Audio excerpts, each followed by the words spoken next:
Hola, ¿qué tal? ¿Cómo les va?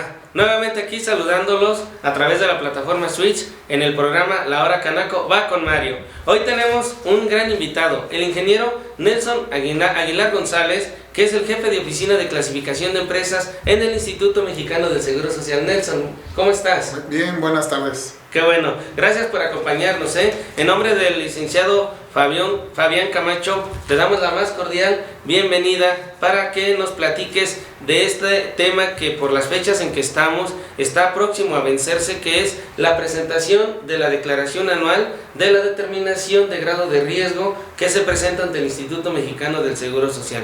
Nelson, platícanos, ¿de qué se trata esta declaración de la prima de grado de riesgo? Recordando que el auditorio que nos está escuchando son todos aquellos comerciantes, afiliados y público en general que gusta de nuestro programa. ¿De qué se trata esta declaración? Sí, vamos a explicar un poquito los antecedentes. En este caso estamos hablando que el proceso de la determinación es algo que se realiza de manera anual. Esto es una de las ramas del Seguro Social que pagan los patrones, esto es de manera mensual. Se llama seguro de riesgos de trabajo. El patrón, una vez que ya cotizó un periodo anual completo, 1 de enero a 31 de diciembre, tiene la posibilidad de aumentar o disminuir esta prima en razón de los riesgos de trabajo. Esto es muy importante saber que solamente los riesgos de trabajo son los que inciden en el desarrollo de la fórmula, y nosotros vamos a determinar cada mes de febrero la nueva prima que se va a cotizar a partir del mes de marzo.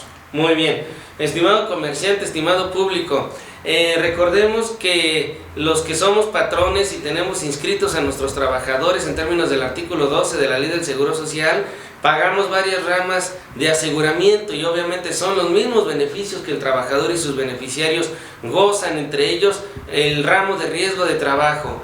Y bueno, esas cuotas tienen un porcentaje del pago, el régimen financiero del pago de las cuotas obrero-patronales. En algunos ramos es específico, fijo, el porcentaje para independientemente el patrón que sea, pero en el tema de riesgos de trabajo, el porcentaje puede variar cada año, que precisamente es la presentación de esta prima de grado de riesgo. Nos comentabas que todo aquel que haya trabajado, patrón que haya dado de alta a sus trabajadores, del 1 de enero al 31 de diciembre, o sea, un ejercicio, un año completo. ¿Qué sucede entonces si no trabajaron el año completo? Es decir, se dieron de alta después del 1 de enero un patrón, ¿tendría o no la obligación de presentar ahorita la declaración de grado de riesgo? No tendría la obligación, y también aquellos patrones que cambiaron de actividad en el ejercicio de revisión tampoco tienen la obligación de presentar la determinación. Ok. Retomando el comentario de hace un ratito, ¿cuáles son las tasas, los porcentajes que pagamos en riesgo de trabajo? Tenemos conocimiento que hay una prima mínima, una prima máxima, y cuando iniciamos una operación nos ponemos en la prima media de la clase. Nelson, platícanos de qué se tratan estos porcentajes, cómo suben, cómo bajan. Sí, cuando el patrón se da de alta o cambia de actividad, digamos que comienza en una prima media, así está el término en el artículo 73 de la Ley del Seguro Social, y esa prima media va a permanecer hasta que se cumpla precisamente este periodo completo. Y a partir de ahí puede aumentar o disminuir o permanecer igual esa prima en base a los riesgos de trabajo. Entonces, digamos que de estas 5 clases, desde la prima mínima que llamamos nosotros, que es de la clase 1, que es 0.54355, a una clase quinta que es de 7.58875. Al momento del paso del tiempo, pues estos riesgos pueden aumentar o pueden disminuir. Cualquier empresa, no importando su clasificación o su clase, puede llegar con una prima máxima del 15% hacia arriba, que es una prima bastante alta, y hacia abajo también puede llegar a una prima mínima de 0.50,000. Entonces esos serían los límites, tanto al máximo como el mínimo, y digamos que las primas medias de cada una de las clases. Muy importante entonces que al interior de nuestros negocios tengamos todas las medidas de seguridad e higiene en el trabajo para evitar precisamente que los trabajadores incurran en accidentes de trabajo o en enfermedades profesionales, ya que el hecho de que un trabajador incurra en un accidente de trabajo o en una enfermedad profesional, ambos llamados riesgos de trabajo, hacen que esta prima que Nelson nos acaba de platicar aumente, o si no tenemos estos riesgos de trabajo, disminuya. Pero a ver, platícanos, ¿qué se considera o qué no debemos de considerar los patrones para la determinación de esta prima? Es decir, ya se me accidentó mi trabajador o tiene que traer un documento del seguro. ¿Cómo sé qué sí tomar en cuenta y qué no, Nelson? Sí, primero la clasificación de los riesgos de trabajo se dividen en tres. Primero sería el accidente de trabajo. Este se va a calificar en un formato que se llama atención médica inicial o probable calificación de la enfermedad de trabajo, que nosotros le llamamos ST7. Correcto. Ese es el formato que cuando el trabajador acude a la clínica o a los servicios de urgencias del instituto, digamos que ahí les van a dar la primera atención. Ahí se va a relatar cómo sucedió, qué fue lo que sucedió y el padecimiento que tuvo este trabajador. Una vez que ya esté requisitado y que el trabajador esté en condiciones, pues ahora sí que de poder regresar a llevar este documento al patrón, el patrón va a llenar el reverso de este propio formato. Ahí el patrón pues va a poder explicar cuáles fueron las condiciones, cómo él se dio cuenta de ese riesgo de trabajo y qué estaba sucediendo cuando le ocurrió al trabajador. Digamos que estas dos versiones, tanto la del trabajador como la del patrón, el instituto la va a evaluar a través de un especialista que es un médico en salud del trabajo y lo va a calificar. Digamos que las únicas excepciones que hay, nos dice la propia ley, es que pues el trabajador se lo haya provocado, que el trabajador le haya dicho a alguna persona que se provocara ese accidente, que estuviera bajo las influencias de alguna droga o del alcohol, o que estuviera en la comisión de algún ilícito. Digamos que esas serían las generalidades por el cual no se calificaría el riesgo de trabajo como tal. En todos los demás casos, si se dan las condiciones tanto de la empresa como del trabajador, se dieron las condiciones que ocurrió con motivo o desarrollo de sus actividades, pues se va a calificar como un accidente de trabajo. Muy bien, entonces, patrón, debes de tomar en consideración que cuando un trabajador sufra un riesgo de trabajo, lo primero que debes de hacer es que vaya al Seguro Social a recibir la atención médica, le exija al departamento correspondiente que es Salud en el Trabajo, Medicina en el Trabajo, este formato ST7 para que tu patrón lo llenes. El hecho de llenarlo no quiere decir que estás aceptando que fue un accidente. Nos acaba de explicar el ingeniero Nelson que algunas causales excluyentes de responsabilidad del patrón en riesgos de trabajo, como es que pues lo autoprovocar, nos comentabas que llegar en un estado de alcohol o bajo la influencia de una droga, etcétera. Ahí en la ley del Seguro Social lo establece cuáles son estas causales para que no sea considerado riesgo de trabajo. Siguiendo el procedimiento, llega el trabajador con el formato ST7, nosotros patrones lo llenamos, describimos cómo ocurrió el accidente, se le regresa al trabajador ese papel al Seguro Social y el seguro nos tiene que decir si es o no riesgo de trabajo. Es correcto, hay una calificación por parte del médico y ahí en el propio formato va a extender, pues digamos, a través de su firma, que si fue calificado como accidente de trabajo, accidente de trayecto, que vamos a hablar un poquito más adelante, y lo que es la enfermedad profesional, enfermedad de trabajo, que es otro formato, que digamos que es el formato ST9. Correcto. Entonces, una vez que el seguro nos califica como sí de trabajo, el ST7 o el ST9 para enfermedad profesional, son las que vamos a considerar en la fórmula para la determinación de esta prima de grado de riesgo. ¿Estamos de acuerdo? Sí, es correcto. Vamos a decir que son las consecuencias lo que se va a considerar. Una vez que está calificado el riesgo de trabajo, estas consecuencias puede ser una incapacidad temporal, que son los certificados de incapacidad, que son los que amparan las ausencias de los trabajadores en su empresa. Y desgraciadamente, si este riesgo de trabajo hay una consecuencia grave, pues puede haber una defunción o bien una capacidad ya sea física o de su capacidad para poder laborar que se ve disminuida y se va a poder otorgar un porcentaje que viene en otro formato que vamos a platicar, que se llama ST3. Este es el dictamen por defunción o por incapacidad permanente parcial o total, donde ahí estamos hablando de una consecuencia muy grave y que pues obviamente le va a afectar en el desempeño de sus labores del trabajador. Por eso el instituto está obligado a otorgarle un porcentaje. Lo que nos comenta el ingeniero Nelson es que ya es la consecuencia de la disminución de sus aptitudes físicas o mentales para que el trabajador pueda desempeñarse de manera habitual. Por lo tanto, puede ser simplemente una incapacidad temporal, donde puede regresar a trabajar al 100%, pero finalmente provocada por un riesgo de trabajo. Esos días de incapacidad temporal juegan en la fórmula. Claro que pero también juegan en la fórmula si sufre una incapacidad permanente de tipo total, de tipo parcial, un porcentaje en disminución o incluso la defunción, la muerte. Todos estos factores juegan en esta determinación de la prima de grado de riesgo. ¿Qué sucede, ingeniero?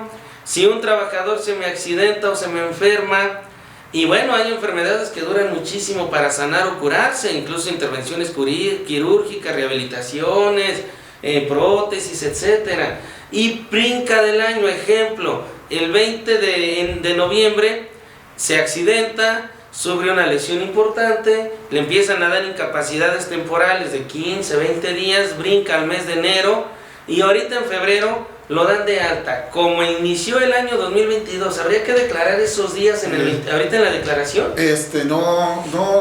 Lo que hay que hacer es precisamente verificar cuándo terminó el riesgo. ¿Cuándo termina? Cuando termina el riesgo es cuando lo vamos a declarar. Esto es, lo podemos determinar a través de la ST2, que es el dictamen por alta por riesgo de trabajo, cuando le otorgan un porcentaje de evaluación, o finalmente cuando por alguna situación pues el trabajador sufre una defunción, ahí nos estamos dando de alta ese riesgo de trabajo. Entonces solamente los casos terminados son los que se deben de considerar para la determinación.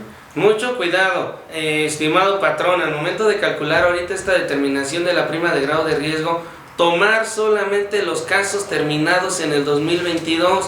Si inician en el 22 y no terminan, ya sea por alta médica, ST2, por ST3, que es el dictamen ya de incapacidad permanente total o parcial, pero ya no está yendo al médico, ya simplemente quedó lastimado, pero ya se terminó el caso, vamos a llamarlo, o la defunción. Esas tres cosas sufridas en el 22 son las que van a servir únicamente para la prima ahorita. Sí, es correcto, eso es lo que vamos a considerar ahorita para la determinación. Y también a decir que el accidente que se considera de trayecto, que es el que le ocurre al trabajador de su centro de labores a su domicilio y viceversa, sí se le va a pagar al 100% tanto los subsidios como una probable pensión, pero para el proceso de la determinación no se toma en cuenta, son los que llamamos el tipo 2.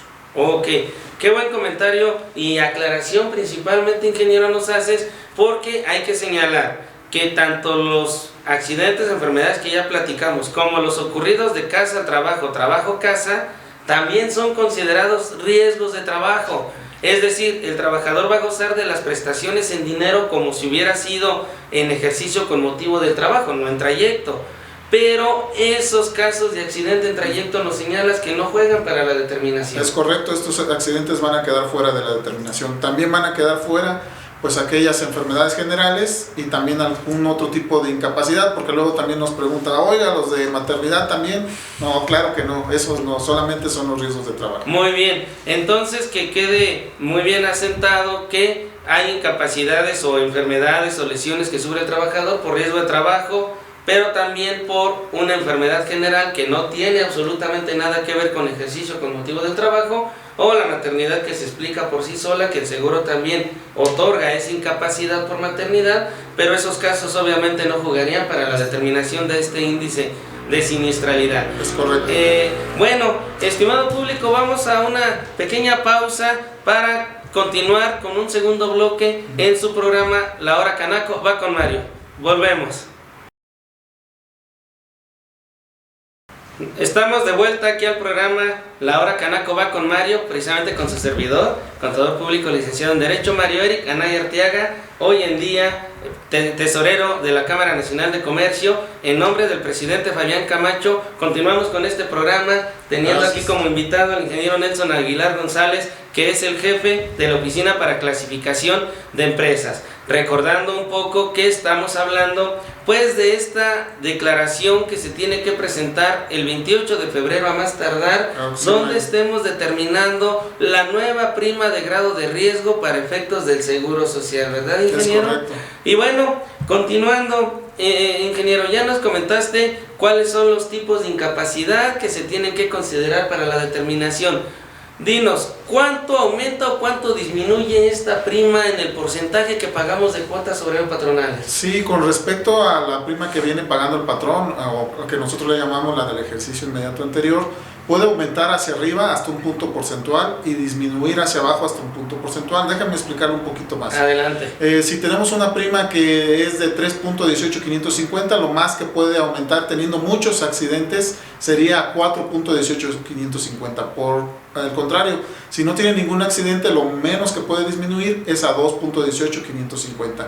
Todo esto se calcula con una fórmula que está en el artículo 72 de la Ley del Seguro Social, que lo que hace es, pues, digamos, la tendencia es que todos los patrones disminuyan, salvo cuando tienen consecuencias muy graves, que son lo que comentaba Mario hace rato, los porcentajes de incapacidad o desgraciadamente las defunciones. Digamos que entre más trabajadores estén expuestos al riesgo, pues los accidentes se van a compartir, digamos, y la prima va a tener la tendencia a disminuir. Ok, miren qué interesante es esto, porque nada más podemos decir, caray, tuvimos muchos accidentes este periodo en 2022 en nuestra empresa, pero lo que no habíamos determinado es que pues hubo mucho más porque incrementó nuestra plantilla, no sé, de 10 a 50 trabajadores, y pues antes 10 se nos accidentaba uno, ahora de 50 probablemente se nos accidentaron 10, porque la posibilidad de accidentes son más, pero no porque hay 10 accidentes aumenta mucho la prima, porque el promedio es más alto, digamos, es correcto. El número de trabajadores expuestos al riesgo es más alto y por lo tanto la posibilidad de accidente es mayor, no así el incremento en la formulita que viene en el artículo 72. Es correcto, Mario. Bien. Bueno, entonces también no hay que, entre comillas, preocuparse tanto, ¿verdad? Porque sube a lo mucho un 1% la tasa del pago de las cuotas, o incluso puede disminuir si los índices de siniestralidad han sido mínimos o nulos, puede incluso bajar un 1%. A mí se me ocurre, ya entra la parte de como abogado, ¿no?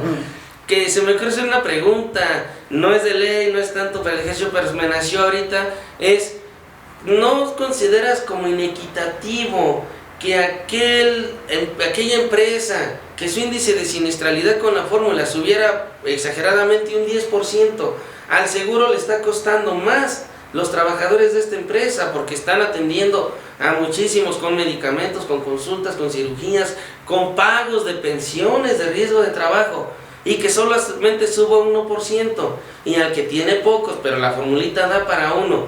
¿No consideras que sería una iniquidad ese 1% en la cuestión fiscal tributaria del 31 fracción cuarta que habla que debemos de pagar en términos equitativos, bueno, equidad y proporcionalidad? Entonces, ¿no crees que ahí no se le está dando un trato, o mejor dicho, se le está dando un trato igual a desiguales que tienen muchos accidentes? Yo considero que no, porque qué bueno que haces esa pregunta. Cada 2 años está en la ley que se tiene que revisar esta fórmula. Esta fórmula pues se revisa cada año y pues se llega a la misma conclusión de que la prima pues tiene beneficios para todas las empresas. Obviamente este porcentaje de prima pues va a depender de cuántos trabajadores se tienen, los días que se cotizan, y obviamente pues a una empresa mucho más grande pues va a pagar más, ¿verdad? Una empresa pequeña pues va a pagar menos. Sin embargo, está pensada la fórmula para beneficiar a todas las empresas que van a disminuir. También hay que apuntar algo, este seguro de riesgos de trabajo pues es de los que no se eroga todo lo que se recibe, entonces digamos que está superavitario, estamos en números negros en este tipo de seguro, no así otras ramas como enfermedades y maternidad, invalidez y vida, y ese es el fin de la seguridad social. El fin de la seguridad social es poder darles a todos de manera equitativa las prestaciones, independientemente de su salario, independientemente de que si ganen mucho, si ganen poco, pues todos debemos de tener esas mismas prestaciones. Correcto, sí, pues no le van a poner medicamento de primer nivel al que gana mucho, medicamento de segundo nivel al que gana poquito, ¿verdad? La seguridad social es universal.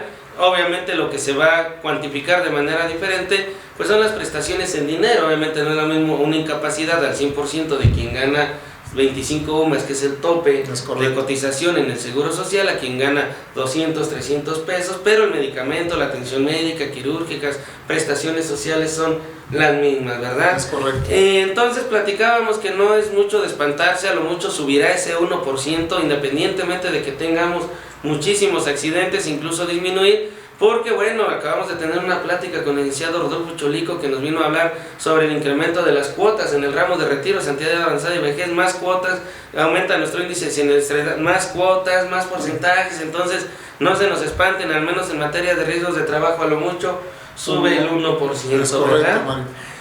Ingeniero Nelson, ¿quiénes no tienen la obligación de presentar esta declaración el 28 de febrero? Pues todas aquellas empresas que se dieron de alta durante el ejercicio de revisión y aquellas que presentaron un cambio de actividad. Todas las demás empresas pues tienen la obligación. También hay que tener en cuenta que pues cualquier empresa que al momento de determinar su nueva prima y esta es igual a la de ejercicio anterior, pues no tienen obligación. Todas aquellas empresas que hayan cotizado, aunque tengan solamente un trabajador, y al momento de que terminen su prima, esta es diferente a la del ejercicio inmediato anterior, están obligadas a presentar la determinación. Excelente, entonces todos los que nos dimos de alta 22 o cambiamos de actividad 22, no la presentamos ahorita en febrero. Es correcto. Si derivado del cálculo no se modifica, tampoco la tenemos por qué presentar. Es correcto. Me queda muy claro. ¿Dónde se presenta esta declaración? Sí, tenemos dos formas de presentar esta declaración. Una es a través de los medios electrónicos que nosotros le llamamos internet.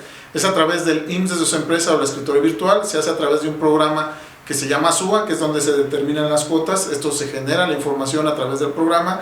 Debemos de considerar que este programa es el que ayuda al patrón a llevar precisamente la cuantía de cuánto va a pagar cada mes o cada bimestre de sus cuotas. Entonces toda esa información se captura en ese programa, se genera el archivo y este archivo se envía a través del ITSE o a través del escritorio virtual. Nos va a dar un comprobante donde nosotros podemos verificar que esa prima pues fue afectada en nuestra emisión del mes de marzo. Recordemos que la prima tiene una vigencia de 12 meses que comienza en marzo de 2023 y termina el último día de febrero de 2024. Esa sería la primera. La segunda forma de presentarla es a través de papel, es en ventanilla, digamos, en la subdelegación tanto de Querétaro como San Juan del Río.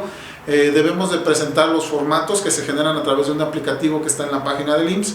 Este aplicativo pues es bastante sencillo, es un sistema donde ustedes capturan los datos de manera general, capturan los casos de riesgo de trabajo en un archivo de Excel, se sube a ese programa y se generan estos formatos. Esos formatos deben de ir firmados por el patrón o representante legal, debe de acompañarlo con el archivo que genera el propio aplicativo y lo deben de presentar en las ventanillas de las subdelegaciones. Tanto en Querétaro como en San Juan del Río tienen horario corrido de 8 a 3 de la tarde. Estimado comerciante, como lo pueden escuchar, desde la comodidad de su oficina, del área administrativa, de recursos humanos o del asesor contable que les esté apoyando a través del IMSS desde su empresa, una plataforma digital tecnológica que el seguro ha implementado para facilitarnos los trámites, desde ahí se puede enviar.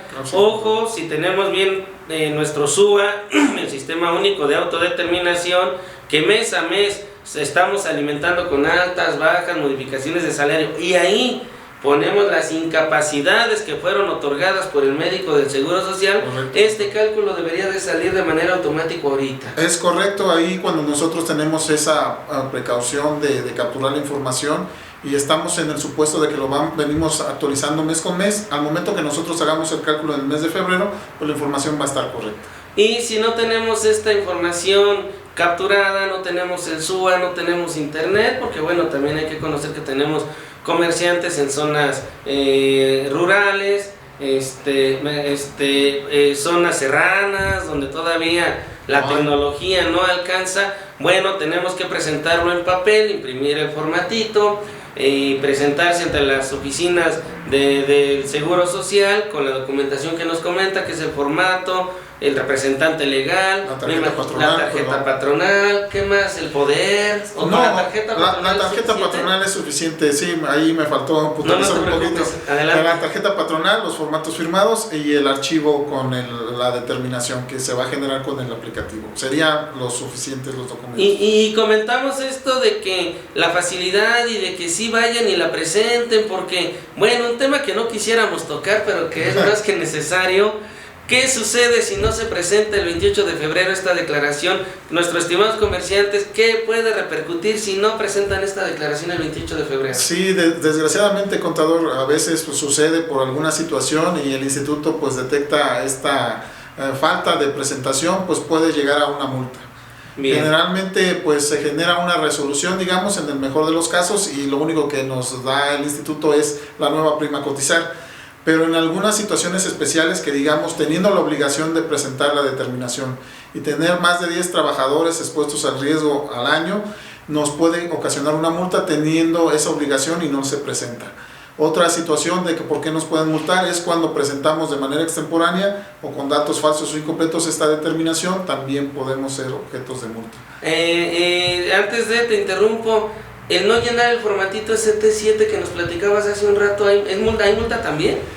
No, pero aquí lo que puede suceder es que el patrón no tenga toda la información para poder presentar su determinación con los casos correctos. Por eso es la importancia de que este formato esté requisitado y que esté calificado para que el auditorio pues pueda tener, o los patrones en este caso, pueda tener toda la información y poderlo realizar de manera confiable y segura con toda la información. He de hacer una última aclaración antes de continuar con el tema tenebroso de las multas.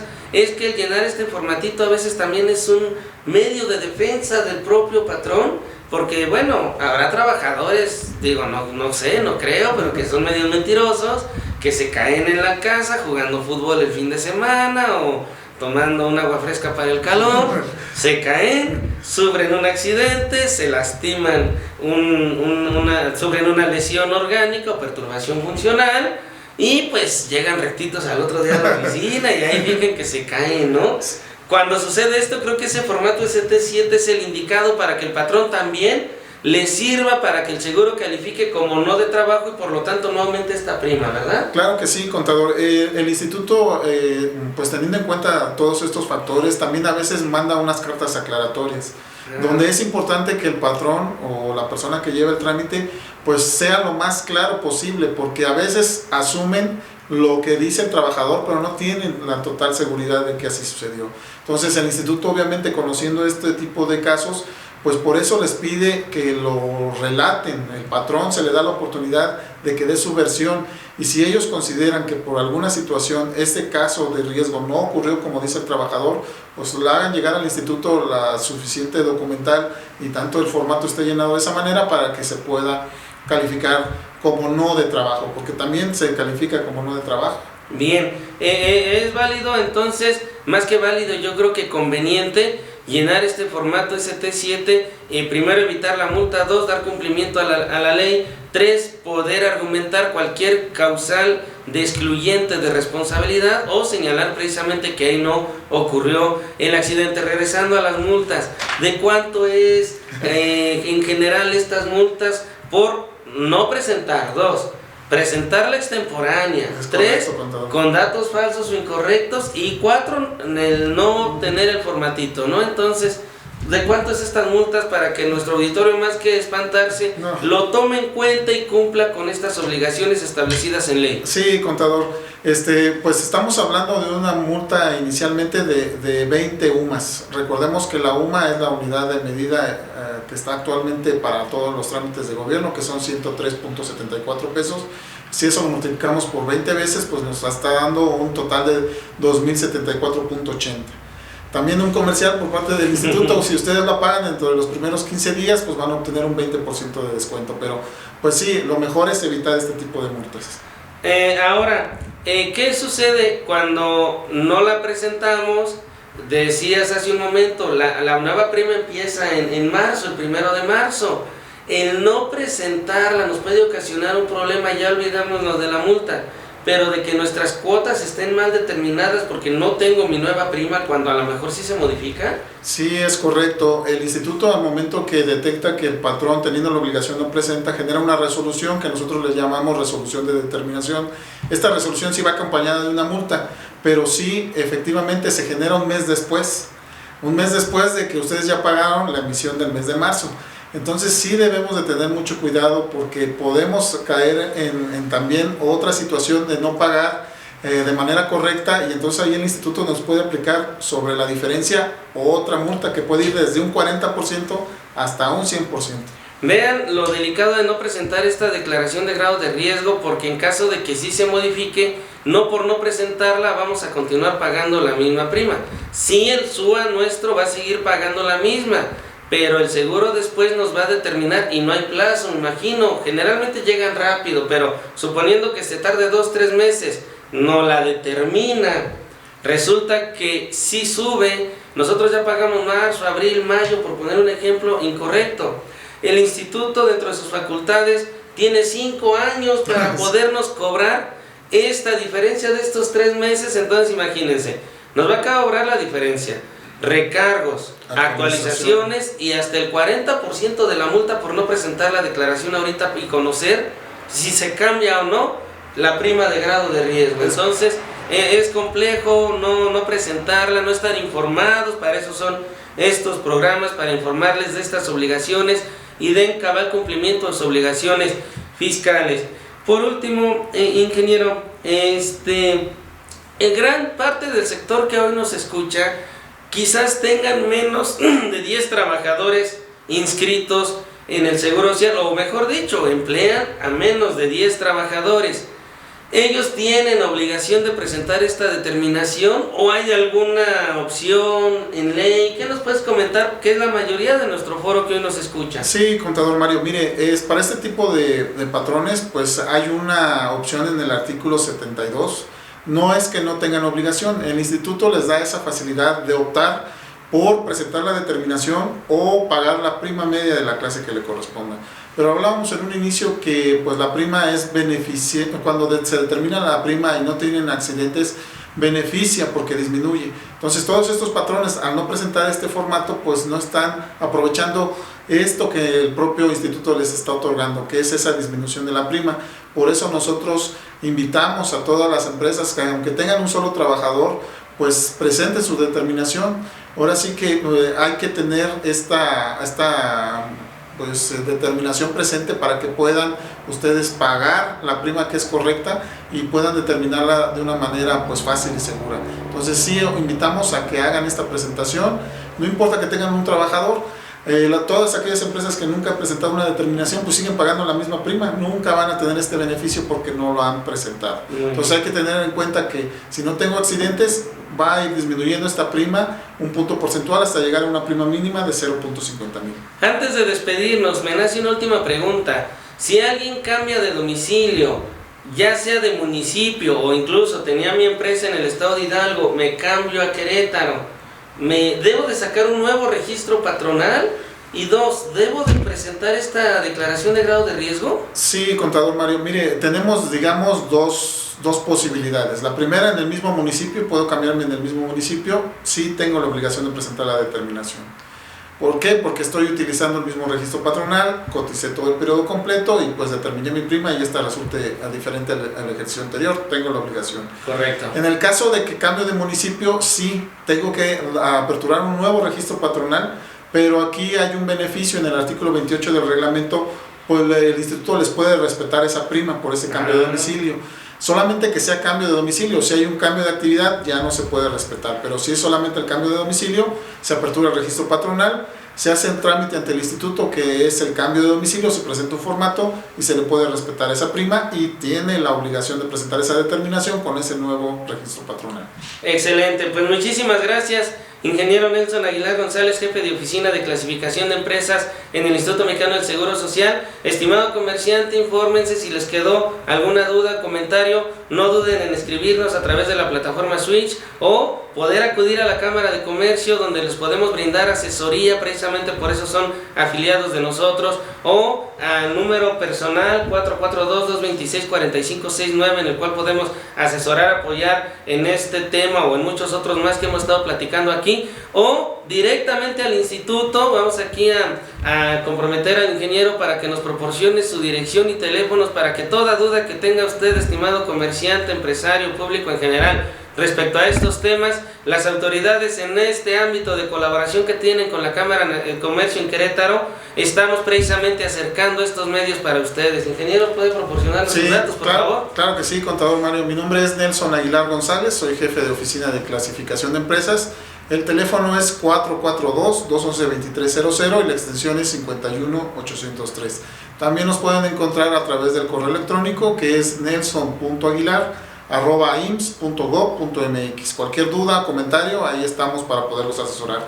Agradecemos también a ustedes la invitación y muchas gracias. Ingeniero, muchísimas gracias, estimado comerciante, público en general que nos sigue. Tenemos muchos más programas muy interesantes. Vamos a tener al jefe de auditoría del SAT aquí en Querétaro para que nos venga a hablar de las próximas declaraciones que están por presentarse en marzo y abril.